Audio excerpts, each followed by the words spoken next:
یسوع مسیح کے بارے میں گواہیاں یوحنا رسول کی معرفت لکھی گئی انجیل میں سے۔ اس انجیل کی خوبصورت بات یہ ہے کہ اس کا آغاز ہی گواہیوں سے ہوتا ہے۔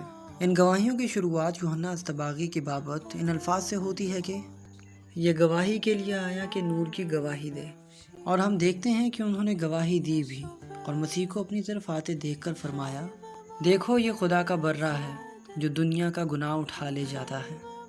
یہی نہیں بلکہ وہ مزید فرماتے ہیں کہ میں نے روح کو کبوتر کی طرح آسمان سے اترتے دیکھا ہے، اور وہ اس پر ٹھہر گیا، اور میں تو اسے پہچانتا نہ تھا، مگر جس نے مجھے پانی سے بپتسمہ دینے کو بھیجا اسی نے مجھ سے کہا کہ جس پر تو روح کو اترتے اور ٹھہرتے دیکھے وہی روح القدس سے بپتسمہ دینے والا ہے۔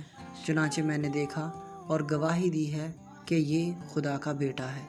اگر ہم غور کریں تو یہ گواہی پہلی نہیں تھی۔ اس سے پہلے بھی یوحنا بپتسمہ دینے والے فقیہوں اور فریسیوں کو جواب دے چکے تھے کہ میں پانی سے بپتسمہ دیتا ہوں، تمہارے درمیان ایک شخص کھڑا ہے جسے تم نہیں جانتے، یعنی میرے بعد کا آنے والا، جس کی جوتی کا تسمہ میں کھولنے کے لائق نہیں۔ اور بپتسمہ سے اگلے دن ہی یوحنا اصطباغی نے اپنے شاگردوں سے کہا کہ دیکھو یہ خدا کا برہ ہے۔ یوحنا کی تیسری گواہی تھی۔ اس سے اگلی گواہی فلپس کی ہے، جو اندریاس اور پطرس کے شہر بیتسیدا کا باشندہ تھا۔ فلپس نے نتنیل سے مل کر اس سے کہا کہ جس کا ذکر موسیٰ نے تورات میں اور نبیوں نے کیا ہے وہ ہم کو مل گیا۔ اس کے بعد کا واقعہ سامری عورت کا ہے، جو مسیح سے بات کرتے ہوئے کہتی ہے کہ میں جانتی ہوں کہ مسیح جو کرسٹس کہلاتا ہے آنے والا ہے، جب وہ آئے گا تو ہمیں سب باتیں بتا دے گا۔ یہی نہیں بلکہ ہمیں اس کی گواہی کی بابت یہ بھی ملتا ہے کہ اس شہر کے بہت سے سامری اس عورت کے کہنے سے جس نے گواہی دی کہ اس نے میرے سب کام مجھے بتا دیے، اس پر ایمان لائے۔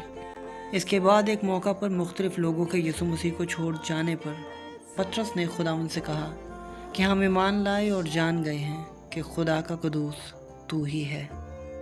اس کے بعد 4 دن کے مردہ لازر کو زندہ کرنے کا واقعہ آتا ہے، جس میں لازر کی بہن مارتھا مسیح کے خداوند ہونے کا اقرار ان الفاظ میں کرتی ہے، اے خداوند میں ایمان لا چکی ہوں کہ خدا کا بیٹا مسیح جو دنیا میں آنے والا تھا تو ہی ہے۔